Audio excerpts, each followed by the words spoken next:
सबसे पहले देखिए हम यूटेरस के बारे में जानते हैं और यूटेरस के एनाटॉमी के बारे में। तो यूटेरस में देखिए नॉन प्रेग्नेंट और प्रेग्नेंट वुमेन में क्या फ़र्क है? प्रेग्नेंट में तो देखिए नॉन प्रेग्नेंट और प्रेग्नेंट में क्या याद रखेंगे? CLW, CLW। सी मीन्स क्या हो गया? Capacity, capacity. तो देखिए नॉन प्रेग्नेंट वुमेन में यूटेरस का कैपेसिटी कितना है? यूटेरस का कैपेसिटी 10 ml है। वही प्रेग्नेंट वुमेन में यूटेरस का कैपेसिटी कितना हो जाएगा? 5000 ml। वहीं पे यल से देखिए, यल से क्या हो गया? लेंथ। तो लेंथ में नॉन प्रेग्नेंट वुमेन में 6 to 8 सेंटीमीटर लेंथ होता है यूटेरस का। और देखिए प्रेग्नेंट वुमेन में कितना होता है? 9 to 10 centimetre, 9 to 10 centimetre. W से क्या हो गया? वेट। तो देखिए यूटेरस का वेट नॉन प्रेग्नेंट वुमेन में कितना होता है? 15 to 80 ग्राम। और प्रेग्नेंट वुमेन में कितना होता है? 1000 ग्राम।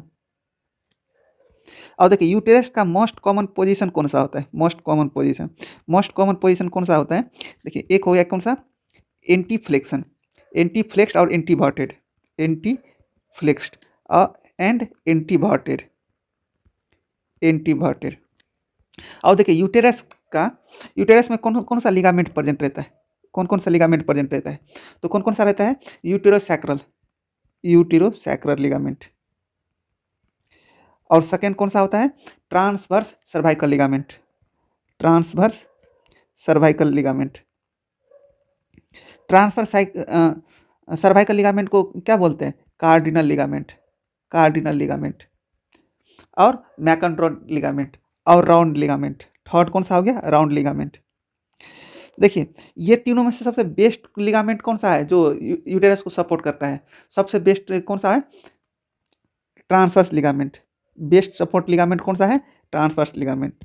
वहीं पे देखिए मोस्ट कॉमन मसल्स और ओवरऑल जो सपोर्ट करता है ना, वो सबसे मोस्ट कॉमन मसल्स कौन सा है? ओवरऑल सपोर्टिव मसल्स कौन सा है? तो देखिए levator एनाई, levator एनाई। If levator एनाई option में नहीं रहेगा तो क्या? Pelvic floor, pelvic floor. If pelvic floor भी ऑप्शन में नहीं रहेगा तो क्या लगाएंगे? Pelvic diaphragm, pelvic diaphragm. ये ओवरऑल मोस्ट सपोर्टिव मसल्स है, ओवरऑल मोस्ट सपोर्टिव मसल्स है। कभी काल ये आता है एग्जाम में, कौन सा लिगामेंट है जो यूटेरस में सपोर्ट नहीं करता है? तो ब्रॉड लिगामेंट, ब्रॉड लिगामेंट है जो यूटेरस में सपोर्ट नहीं करता है, ब्रॉड लिगामेंट है जो यूटेरस में सपोर्ट नहीं करता है, नॉट सपोर्ट। और देखिए यूटेरस का मोस्ट कॉमन एनोमेली कौन सा है? Most common anomaly, most common anomaly. तो मोस्ट कॉमन यूटेरस का एनोमेली कौन सा है? Bicornuate, bicornuate. और देखिए बाइकॉर्नुएट। और देखिए इफ यूटेरस एनोमेली रहेगा, यूटेरस एनोमेली रहेगा तो फर्स्ट इन्वेस्टिगेशन इसके लिए हम क्या करेंगे? HCG। और इसके लिए इन्वेस्टिगेशन ऑफ चॉइस क्या होगा? MRI, MRI, MRI followed by the 3D USG, USG। और गोल्ड स्टैंडर्ड ट्रीटमेंट क्या होगा? दस gold standard investigation, gold standard investigation क्या होगा यूटेरस एनोमेली के लिए? Hysteroscopy, hysteroscopy plus laparoscopy. और देखिए फैलोपियन, अब next fallopian tube. Fallopian tube का लेंथ कितना होता है? लेंथ कितना होता है? 10 सेंटीमीटर। और देखिए फैलोपियन ट्यूब का कितने पार्ट होता है? 4 पार्ट होता है। अब 4 पार्ट कौन सा होता है? AIS, AIS इंटर, इंटर और क्या होगा? इन्फन, इंटर और इन्फन। तो देखिए ए मीन्स क्या हो गया? ए मीन्स क्या हो गया? Ampulla, ampulla. AIS मीन्स क्या हो गया? इस्थीमस, इस्थमस। और इंटर मीन्स क्या हो गया? इंटस्टियम। और इन्फन मीन्स क्या हो गया? Infundibulum, infundibulum. और देखिए सबसे वाइडेस्ट पार्ट कौन सा है? Ampulla, widest part. और नैरोस्ट पार्ट कौन सा है? इंटेस्टियम, नैरोस्ट। और देखिए एम्पुला कौन सा पार्ट है? Most common site of fertilization, most common site of fertilization, most common site of fertilization, most common site of the ectopic pregnancy, most common site of the ectopic pregnancy. If most common site of fertilization और most common site of ectopic pregnancy पूछेगा exam में तो क्या बोलेंगे? Ampulla. और देखिए most common site of rupture, most common site of rupture जो पूछेगा तो इस्थीमस होगा, most common site of rupture. तो क्या होगा आंसर? इस्थीमस। अब देखिए नेक्स्ट पेल्विस में देखते हैं। देखिए most common type of pelvis, most common type of pelvis female में, most common type of pelvis in female if ask पूछेगा एग्जाम में तो क्या बोलेंगे? Gynaecoid pelvis, gynaecoid pelvis. तो most common type of female pelvis कौन सा आ गया? गाइनोकॉइड। और most common male type of pelvis कौन सा होता है? Male type of android pelvis, android pelvis. कौन सा होता है? Android pelvis. और देखिए least type of the pelvis कौन सा होता है? लीस्ट टाइप ऑफ द, तो platypelloid pelvis, platypelloid pelvis. Least type of the pelvis कौन सा होता है? Platypelloid pelvis. देखिए डीप ट्रांसवर्स और नॉन रोटेशन और डिस्टोसिया, ये सब ज़्यादातर कौन से पेल्विस में होता है? तो most common in Android pelvis में, एंड्रॉइड पेल्विस में। कौन से पेल्विस में होता है? एंड्रॉइड पेल्विस में। और देखिए दो ठो पेल्विस होता है, एक नेग्लिज पेल्विस, एक रोबोट पेल्विस। तो देखिए रोबोट पेल्विस, रोबोट पेल्विस किसको बोलते हैं? रोबोट पेल्विस में क्या होता है? बोथ आला, आला जो होता है सो एब्सेंट रहता है, उसको कौन से बोलता है? बोथ आला एब्सेंट रहता है, उसको कौन सा बोलता है? Robot pelvis. और देखिए एक होता है नेग्लिज पेल्विस, नेग्लिज पेल्विस में क्या होता है? एक हो गया कौन सा? नेग्लिज पेल्विस। और नेग्लिज पेल्विस में देखिए वन आला एब्सेंट रहता है, वन आला एब्सेंट। तो देखिए वन आला एब्सेंट रहेगा तो उसको क्या बोलेंगे? नेग्लिज पेल्विस। और बोथ आला एब्सेंट रहेगा उसको क्या बोलेंगे? Robot pelvis. तो उसको याद कैसे रखेंगे? नाला, नाला। यन मीन्स क्या हुआ? नेग्लिज पेल्विस। एल मीन्स क्या हुआ? आला। तो आला एब्सेंट रहेगा तो कौन सा पेल्विस हो गया? नेग्लिज पेल्विस। और बोथ आला पर एब्सेंट रहेगा तो कौन सा हो जाएगा? Robot pelvis. और देखिए फीटल स्कल में, फीटल स्कल में हम दो चीज़ के बारे में जानेंगे, एक इंटीरियर पोस्टीरियर और सेकेंड होगा ट्रांसवर्स। तो देखिए ट्रांसवर्स और इंटीरियर पोस्टीरियर में क्या है? तो दोनों में क्या होगा? एक होगा शॉर्टेस्ट, शॉर्टेस्ट स्कल, और एक होगा लॉन्गेस्ट, लॉन्गेस्ट। एक होगा longest interior posterior diameter, longest interior posterior diameter, एक होगा शॉर्टेस्ट इंटीरियर पोस्टीरियर डायमीटर। तो देखिए longest interior posterior diameter skull का जो रहेगा तो कितना सेंटीमीटर का रहेगा? 14 सेंटीमीटर का। और जो longest interior posterior diameter skull रहेगा उसका नाम क्या होगा? Mento vertical, mento vertical. Mento मेंटो वर्टिकल का वो लार्जेस्ट इंटीरियर पोस्टीरियर डायमीटर रहता है। और shortest foetal skull interior posterior diameter में कौन सा होता है? तो शॉर्टेस्ट कौन सा होता है? सब ओसिपिटो ब्रैग्मेटिक, सब ओसिपिटो ब्रैग्मेटिक। और सब ओसिपिटो ब्रैग्मेटिक का लेंथ कितना होता है? 9.5 सेंटीमीटर।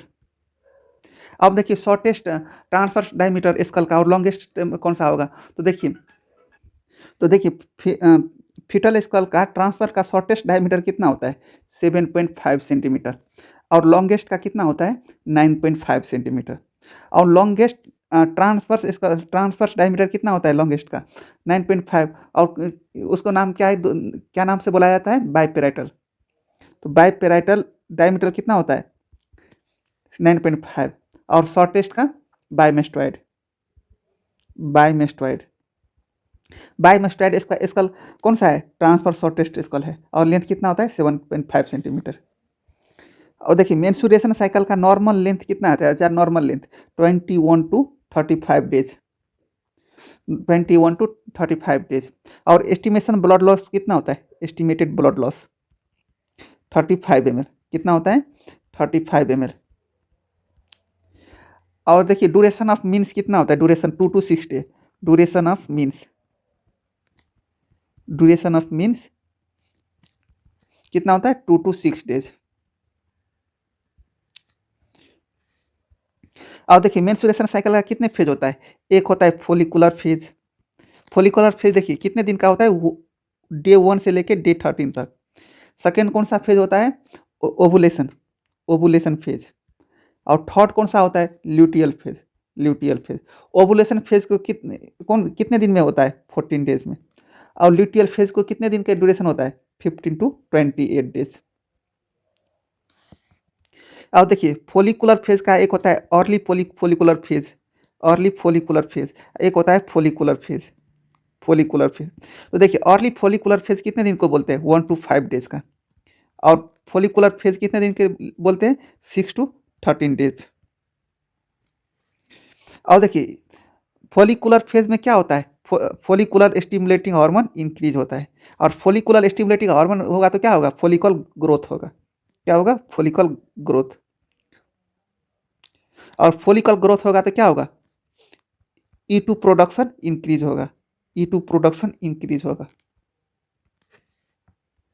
और देखिए ओवुलेशन में क्या होता है, luteinizing hormone and follicular stimulating hormone spike, spike मतलब इंक्रीज, हाई पीक में रहता है। और स्पाइक होता है तो क्या होता है वहाँ पे, फोलिकल रप्चर हो जाता है, फोलिकल क्या होता है, रप्चर। और फोलिकल रप्चर होगा तो क्या होगा, फोलिकल रप्चर होगा तो क्या होगा, release of the mature ovum, release of the mature ovum, release of the mature ovum. और release of the mature ovum होता क्या होगा, फोलिकल सेल रप्चर होगा, फोलिकल सेल रप्चर होगा। और फोलिकल सेल रप्चर होगा तो क्या होगा, फॉर्म होगा कॉर्पस ल्यूटियम। और उसके बाद कौन सा फेज आता है, ल्यूटियल फेज। अब देखिए half life of the corpus luteum कितना होता है, half life of corpus luteum, half life of corpus luteum कितना होता है, 10 to 12 डेज। और देखिए कॉर्पस ल्यूटियम का मैक्सिमम एक्टिविटी कब होता है, maximum activity 8 day, 8 day after ovulation, ovulation means कितना हो गया, डे 21 से लेकर डे 22 में मैक्सिमम एक्टिविटी होता है कॉर्पस ल्यूटियम का। अब देखिए कॉर्पस ल्यूटियम को मेंटेन कौन सा हार्मोन करता है, कौन सा मेंटेन बाय द HCG, कौन सा, HCG।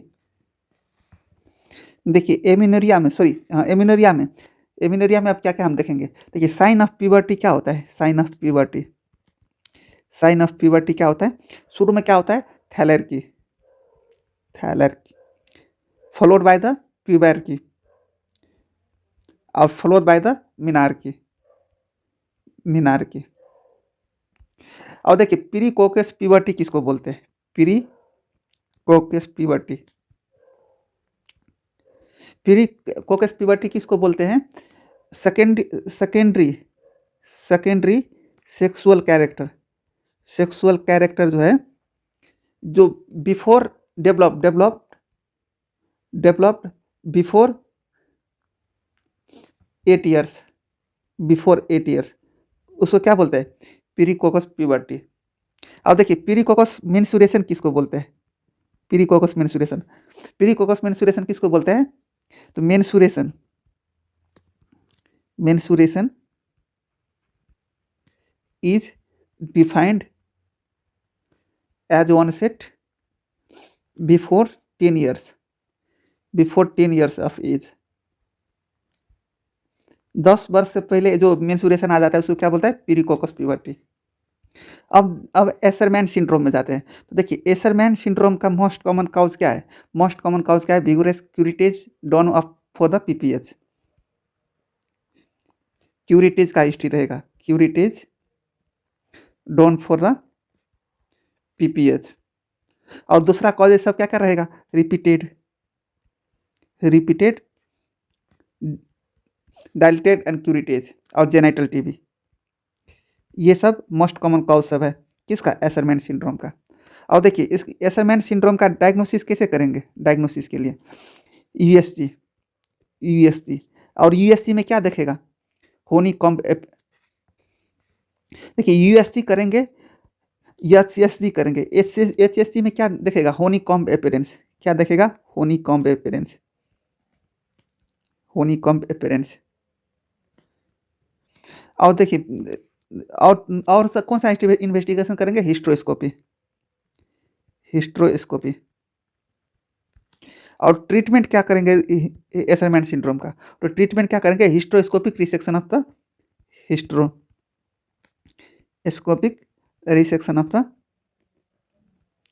एडिशन।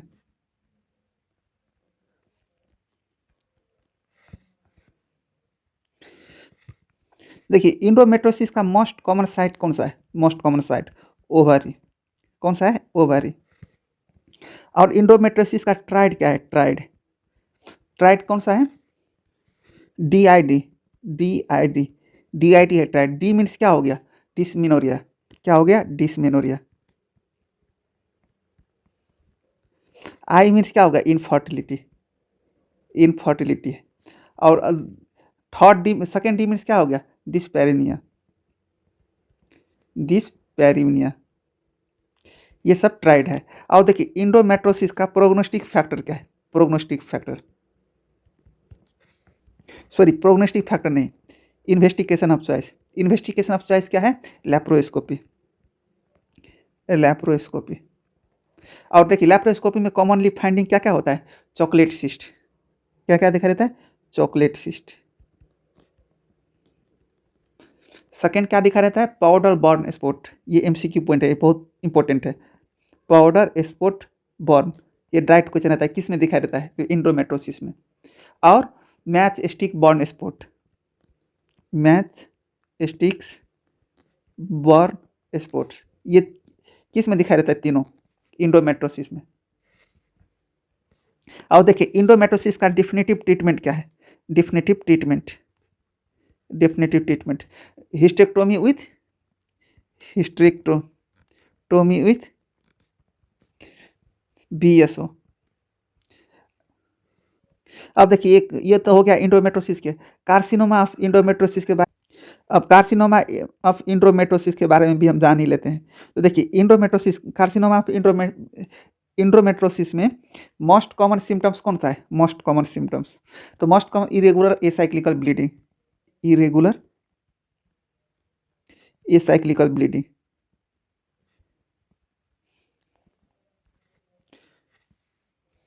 और देखिए कार्सिनोमा ऑफ इंडोमेट्रोसिस का, इंडोमेट्रियम का, कार्सिनोमा ऑफ इंडोमेट्रियम का, इंडोमेट्रियम का मोस्ट प्रोग्नोस्टिक फैक्टर कौन सा है? Most prognostic factor staging, most prognostic factor कौन सा है? स्टेजिंग। और इन्वेस्टिगेशन ऑफ चॉइस क्या है? इन्वेस्टिगेशन ऑफ चॉइस तो pipelle's endometrium biopsy, pipelle endometrial biopsy.